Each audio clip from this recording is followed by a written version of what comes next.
سوال مهمی که به وجود میاد اینه که رابطه درمانی چه فرقی هست با رابطه غیر درمانی داره. ببینید یه سری درمانگرها میگن خب من دوستامو بغل میکنم دیگه، خب من دوستم و به نظر من باید آدم با درمانجوش دوست باشه. هم یه جمله کافیه تا همه چی خراب کنه. یعنی یه سری با هم یه جمله خیلی کارا تو درمانشون میکنن و خیلی آسیبا میزنن، خیلی مرزها رو زیر پا میذارن. اما واقعا سوال تفاوت چیه؟ تفاوت رابطه درمانی با رابطه که من با دوستم دارم چیه؟ شما با دوستتون دارید چیه؟ توازن وجود نداره رابطه درمانی. من اومدم درمان شم، تو که نیومدی درمان چی؟ حالا حداقل هوشیارانه. خب پس چه اتفاقی میفته؟ عدم توازنی وجود داره. پروتوتایپ عدم توازن کجاست؟ رابطه که ما با مادرمون داشتیم، با پدرمون تو خانواده داشتیم دیگه. این عدم توازن. شکل اولیه یعنی اولیه. پروتوتایپ رابطه نامتوازن همینه. یعنی چی؟ یعنی که وقتی من وارد رابطه درمانی میشم، درمانگر که اونقدر خودش نمیگه که درمانگر که اونقدر برون ریزی نداره که درمانگر که اونقدر راجع به مسائل شخصش به من نمیگه و نیومدم که من اونو درمان کنم. چه اتفاقی میفته؟ یه عدم توازنه. پس اینجا بیشتر میرم همون شکل اولیه برای من زنده میشه. یعنی اینجا رو تحت همون الگو میشناسم. حالا من پرانتز دوباره باز کنم. پیتر گیت بیوگرافی فروید نوشته، میگه که فروید چرا پشت درمانجوش نشست؟ حوصله نداشت خیلی تو چشش نگاه کنه. حالا درسته ما خانشای روانکاوانه داریم، اینم خیلی خوبه. یعنی اتفاقا خانش هست که اصلا به یه علم معنا میده. ولی یک دلایل مهمش این بود. خودش هم میگه اینجا، من حوصله ندارم تو طول روز 10 ساعت تو چش آدمو نگاه کنم. ولی آره این فضا یک فضا بالقوه به وجود میاره. بهتر بود در مورد فری فلوت اتنشن بگید، یعنی اون توجه آزاد و معلق و اینکه درمانگر باید یک ساحت تا حد مبهم داشته باشه. بی‌طرفی ترجمهش کن. آره بی‌طرفی. حالا بی‌طرفی ترجمه دقیقی داره دیگه. خنثی بودن وقتی میگیم به معنی نیستش که یه آدم فلت بشینه جلومون خیلی با صورت ماسکه. نه متوجه حرفتون میشم، چون وقتی خنثی رو میگید خیلی در ذهنشون این تبادر پیدا میکنه که یکی از اصول فروید هستن. فروید نمیگه که خیلی خشک و اعصاب داده باشید. خب بی‌طرفی یعنی من فاصله یک ثانیه از ایگو سوپر ایگو داشته باشم. یا تعریف آقای گرینبرگ خیلی قشنگ‌تره به نظر من، میگه که درمانگر باید فاصله‌شو از ابژه‌های قدیمی و ابژه‌های جدید به یک اندازه حفظ کنه. یعنی شما در درمان نباید یک ابژه خیلی جدید باشی، مثل درمانگرایی که شروع میکنن اصلا خیلی خودشونن، یعنی اینکه خودت باشه خیلی خوبه، اصلی باشه، اصل درمان. چون میکنه شوخی کردن، اصلا انگار یه آدمی هم که هیچ ابهامی در اونم نیست. این باعث میشه که دیگری درگیر تو نشه، درگیر به لحاظ ناهوشیار نتونه تصویرهاش رو روی تو بندازه. پس من باید تا حد ابهام رو نگه دارم که اون شخص بتونه تصویر قطعی نشان به من ببینه. حالا اینجا منحصر به فرد بودن من خودش ابژه جدید رو بازنمایی میکنه. نمیدونم واضح گفتم. خب به خاطر اینکه مثلا پدر مادر تعرض کردن، خب باید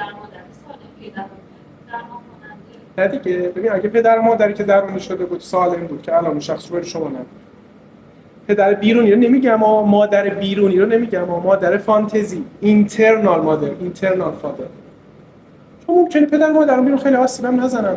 من ژنام یه جوری بوده که نفرت رو بیشتر دارم. جمله که کلاین میگه یه بچه سالمه حتما مادر تلاش کرد، ولی اگه بچه سالم نیست نمیتونیم بگیم تقصیر مادر. آیگور تستان این جمله خیلی قشنگ داره، میگه که تجربه‌های جدید باعث پیشرفت درمان میشه و تجربه‌های قدیمی در درمان، یعنی وقتی درمانگری که ابژه جدید است باعث پیشرفت درمان میشود و زمانی که ابژه قدیمی است درمان امکان و شانس به خاتمه پیدا کردن رو پیدا می‌کنه. خاتمه دادن درمان است. یعنی چی خودمونیش؟ اینکه شما برای اینکه بخوای با من حرف بزنی باید زبان مادری من بلد باشی دیگه. باید با زبان من حرف بزنی. شما برای اینکه برای درمانجوی خودت بتونی باشه ارتباط برقرار کنی باید ابهام داشته باشی. ابهام باید در ساختار تو باشه تا بتونه ابژه های قدیمیش رو در تو ببینه. مثلا شما در آغوش نمیگیریش، اون تو را آدم میبینی پدر سرد ممکنه ببینه یا مادر بی‌اعتنا ممکنه ببینه یا از اون طرف پدری که به شدت مرزهای سفت و سخت داره. اشکال نداره، اجازه میده از ما عصبانی شه. خیلی درمانگر از خشم میترسن برای همین بغل میکنه. اشکال نداره عصبانی بشه، واقعا در یه ساحتی اون شخصی رو میخواد، ما که نمیخوایم اذیتش کنیم، ما میخوایم معنا بدیم به زندگی اون شخص.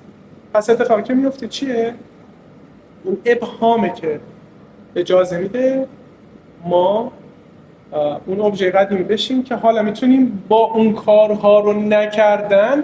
اوکی تو الان به من میگی بیا وارد رابطه جنسی بشو، من اینو به جای اینکه اکت کنم مثل عمود مثل ایکس وای زد چیکار میکنم؟ تحویل میکنم یا اصلا این کارو نمیکنم. اصلا تو میری از این در، اما یه چیزی رو میفهمی. چی رو میفهمی؟ که یک نفر این کار رو نکرد، یه نفر تو بشین اجازه رو دادی و این کار رو نکرد.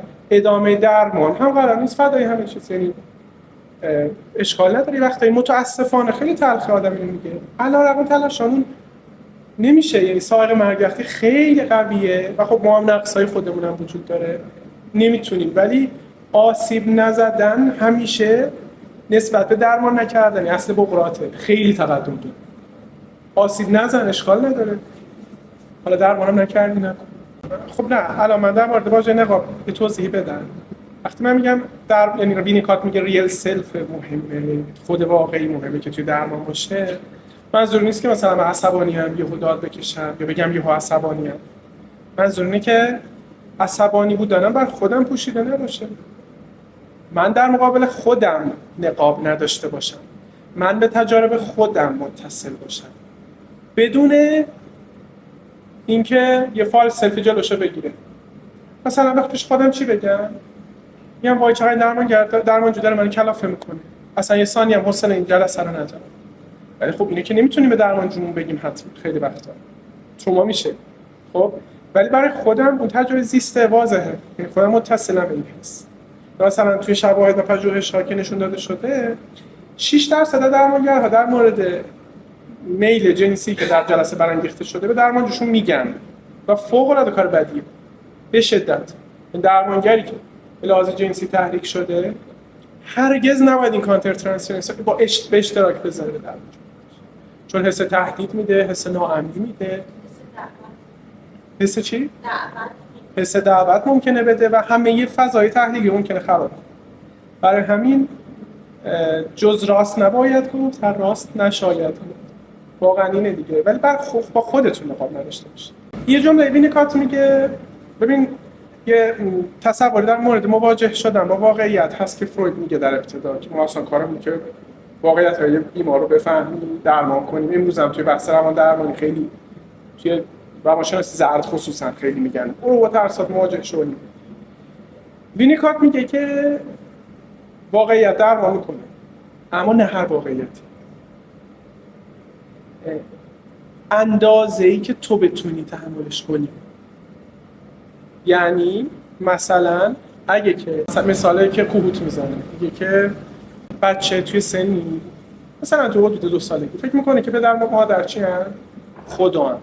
همه کار ازشون میاد میتونن اصلا همه چیز برد. اگه پدر برگرده بره بگه یا مادر که نه بابا این خبرانی نیست، من هم چند روز پیش اصلا هیچی یه نفر فوتم من میمیرم، اصلا یکی یه مش بزنه بهش که من ترسونم، اصلا این خبرانی واقعیتی نیست، من ضعیفیم. این چه حسی رو بچه چی؟ فرو میپاشه، ناامنی. این واقعیت هیچ کمکی به رشد من نمیکنه.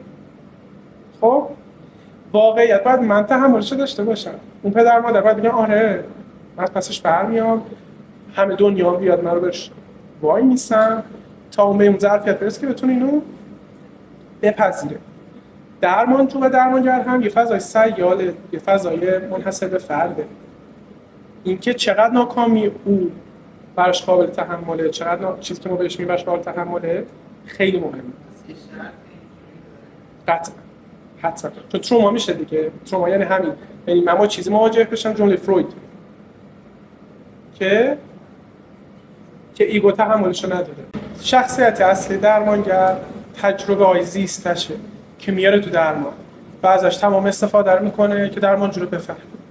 اما این به معنی نیست که همه چیزی که من دارم میفهمم قراره تو هم بفهمم. من چون توانایی ریپرشن دارم به عنوان درمانگر، من نوعی به عنوان درمانگر سالم میتونم یه سری از احوالاتم رو ریپرس کنم. برای همین اون بخشش رو که کمک میکنه رو میتونم بیارم وسط، یا با ادبیاتی بگم که مفیده. خودش شاید اولش نشون بده مفیده، اما نه حرف شد. خب یعنی اینکه خب اصلا مکتب هم داره. خب تو مکتب ایگو سایکولوژی خود افشای تا حد زیادی نهی میشه، یعنی بیش از بقیه جاها.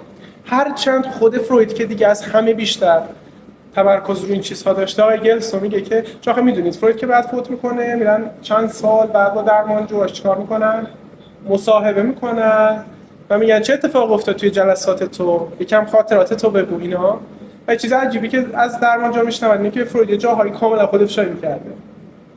مثلا میگفته آره منم یه پسر دارم همین مسئله رو داره، منم بهش اینو گفتم، ولی هرگز اینو توی بحث درمانش نمیاره، چون که خیلی احتمالاً میترسیده از اینکه خب تهش کجاست. اگه شروع کنیم هی خود افشایی کردن نمیدونیم به کجا ختم میشه و این علم اصلا دیگه از علم بودن ممکنه خارج شه. شواهد یه چیزی رو در مورد خود افشایی نشون میده و اونم اینه که خود افشایی هایی که به اینجا و اکنون رابطه مربوطه مفیده و کمک میکنه، هرچی از این دور بشی نه اینکه مفید نیست، کمتر کنه. یعنی از همون کانتر ترانسفرنسی که گفتن، همون انتقال متهم تجربه های درمانگر، بیشترین استفاده ها رو میشه کرد اون صداقتی که توشه. مثلا اینکه من احساس میکنم که دوست نداری من بهت نزدیک شم، من احساس میکنم این رابطه داره اذیتت میکنه، من احساس میکنم خست دارم میکنه. انتقال متقابل هایی که چیه؟ منحصر به فرد، اینجا اکنونه و مربوط به این رابطه من و تو. و خصوصا اون خود افشایی که در مورد فضای کودکی درمانگره، این خیلی باید مراقب باشیم. این خیلی کمک معمولا نمیکنه و معمولا یعنی یه جای کار میلنگه.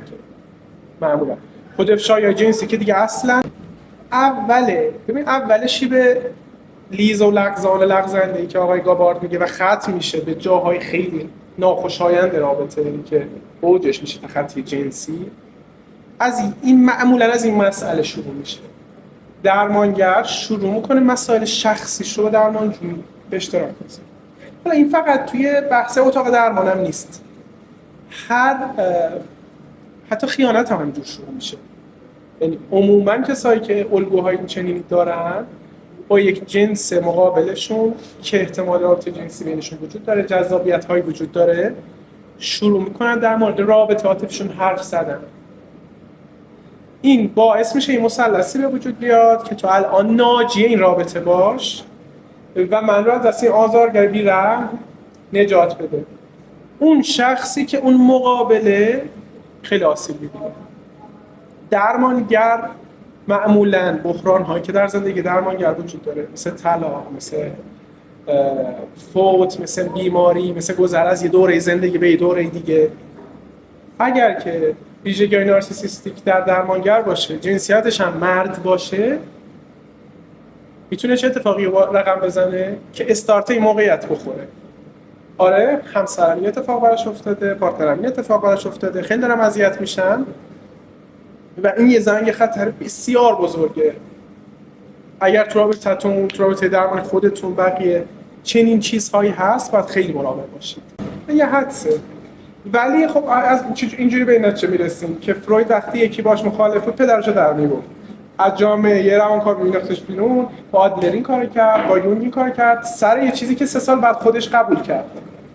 خب سر این مسائل آدم‌ها رو به شدت طرد می‌کرد، بهشون باج میداد، اینو مطرح نکن و ساعت‌ها با آدم‌ها حرف می‌زد. یونگ میگفت 12 ساعت با من حرف زد، 13 ساعت با من پشت سرم حرف زد و فقط داشت راجع به نظریات خودش میگفت، خیلی منو نمیشنید.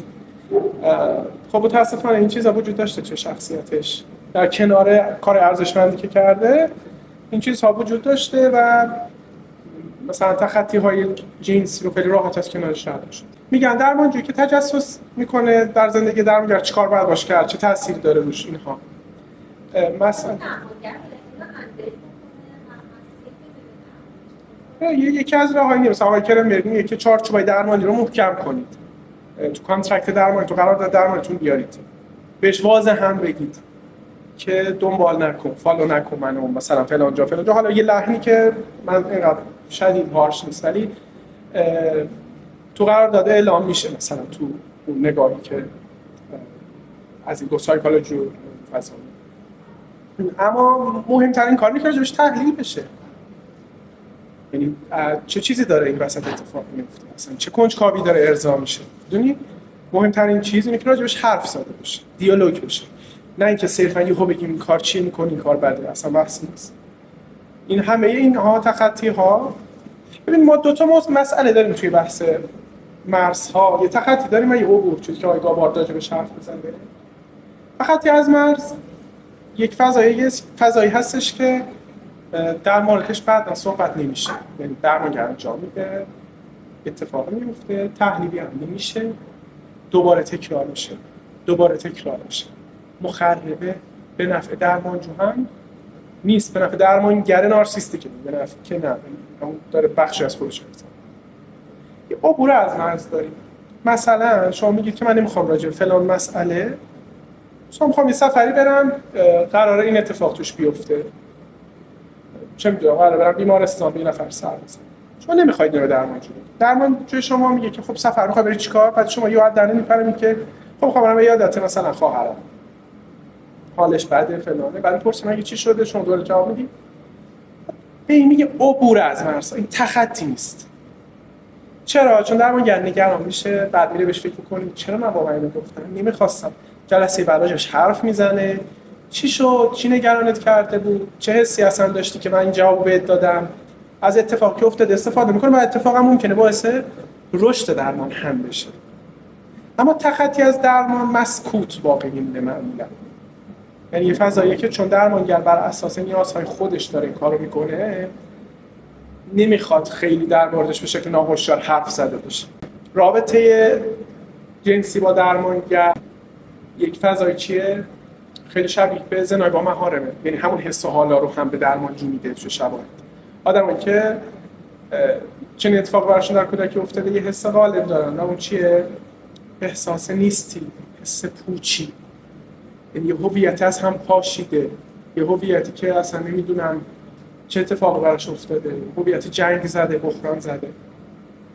رابطه‌ای که با درمانگر اتفاق میفته یک پیروزی اودیپال. پیروزی اودیپال خیلی چیز بدیه، گوله باجه پیروزی رو نباید خورد. اودیپ چیه؟ اصلا اودیپ چه فضایی بود؟ یه فضای 3 نفر است. خیلی سطحی اگه بخوام بگیم یه فضای 3 نفر است، من، بابا، مامان. خب من ابتدا مادر رو خیلی دوست دارم، بعد کم کم میفهمم مامان فقط مال من نیست، مال بابا هم هست. حالا اصلا شاید یکی پدر نداره، با مامان صرفا مال من نیست، کارهای خودش هم داره. اوکی، حالا شاید اصلا مادرم رشد نکرده، با پدر بزرگ شده. جایگاه منظورمونه، جایگاه مادرم و پدر. تا اینجا درست؟ من قراره از یک رابطه سیمبیوسیس، یک رابطه آمیخته مرد شده با مادرم، به رابطه چی برسم؟ جدا شده. رسیدن یعنی حل و فصل عقده اودیپ و ظرفیت اودیپالی هم همین. یعنی من به سوگ برسم. به چه سوگی؟ که دیگری تماما مال من نیست، دیگری رو تماما ندارم. این در نزدیکترین رابطه عاطفی مهمه. کسی که به این نرسیده میخواد دیگری رو کنترل کنه. کجا رفتی؟ چرا اینجا نیستی؟ چرا اینو نگفتی؟ چرا اینو گفتی؟ این کار نباید می‌کردی؟ این که شدی تو اصلا. خب فردیت من پس چی میشه؟ یعنی فردیت دیگری رو میخوام بگیرم.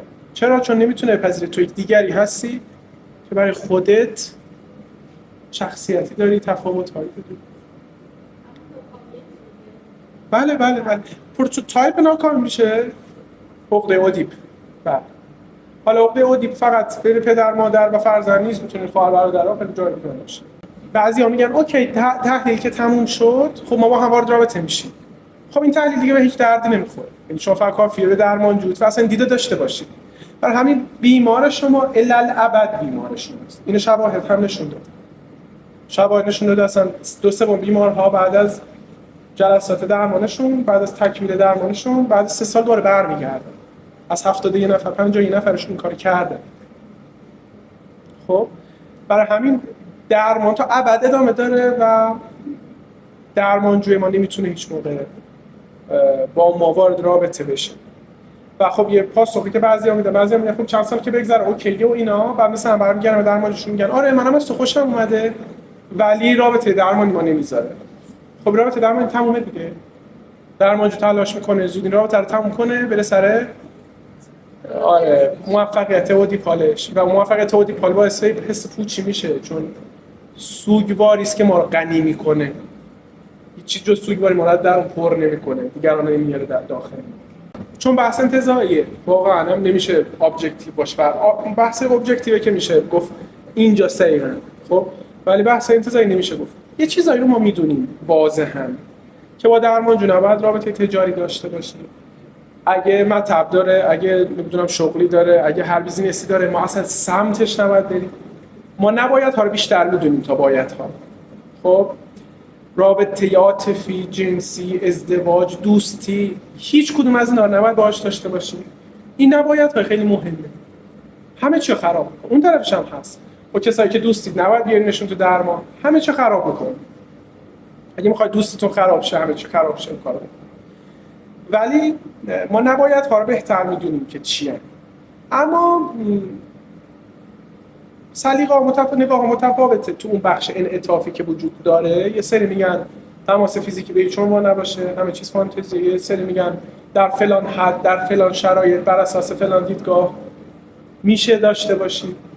ولی در هر حال عموم دیدگاه‌ها اینه که نه، بغل کردن، تاچ کردن، اینها به شدت میتونه ابتدای همون شیب لغزنده‌ای باشه که تهش میتونه خیلی جاها ختم بشه. صادقانه‌اش اینه. ببینید حالا من دیدگاه خودم رو میگم، دیدگاهی که شاید به درمانجوهایی که یه همچین دیالوگی باهاشون شاید داشته باشیم میگم.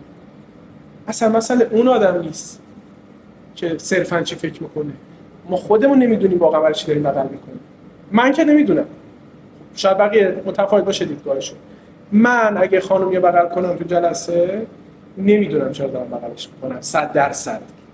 تا بخشش آره هوشیارانه میگم به خاطر اینکه خب میخوام کمک کنم فلانه، ولی واقعیتش اینه که قول ناهوشیارانه میگه فروید میگه هیچ قولی نمیتونم از خودم مثلا میخوام مراقبت کنم و این کارو نکنم، حتی اگه یه جایی ممکنه کمک نکنم.